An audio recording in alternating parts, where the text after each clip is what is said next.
তো অনেকেই একই মেশিনের ভিতরে হ্যাচার করে থাকেন, নিচে দিয়ে থাকেন। তখন সেটারটা সেটারের মতন হয়ে থাকে, নিচে দিয়ে থাকেন। তো এইখানে তাদের সমস্যা হয় কি?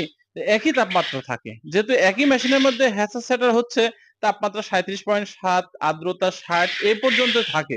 কিন্তু আসলে হ্যাচারের নিয়মটা হচ্ছে তাপমাত্রাটা একটু কমাই দিতে হবে আর আর্দ্রতাটা একটু বাড়াই দিতে হবে। তো আপনি যেহেতু একই মেশিনের মধ্যে হ্যাচার সেটার করতেছেন, এটার সুযোগ থাকবে না। আপনি যখন হ্যাচার করবেন যদি তাপমাত্রা কমায় দেন, তখন সেটারের ডিমের সমস্যা হতে পারে। আর্দ্রতাটা বাড়ায় দিলে সেটারও সমস্যা হতে পারে। আর আর্দ্রতা যদি ওই পর্যায়ে রাখি হ্যাচার করেন, তাহলে ডিম আর্দ্রতার অভাবে বাচ্চা নষ্ট হয়ে যেতে পারে। সেক্ষেত্রে যাদের ২ টা মেশিন রয়েছে, সেটার রয়েছে আর হ্যাচার রয়েছে, তখন যেটা করবেন সেটা হচ্ছে যখন আপনি সেটার থেকে হ্যাচারে নিবেন, তখন অবশ্যই কমপক্ষে আপনাকে টাইম বলবো না, আ হ্যাচার মেশিনটা চালু করবেন। ডিম সেটার থেকে নেওয়ার আগে।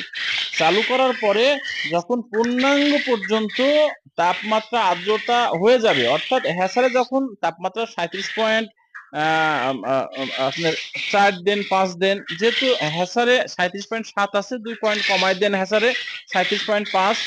আর আর্দ্রতা করেন আ আ ৬০ এর ঊর্ধ্বে ৬৫, ৭০ এটা আনতে পারেন।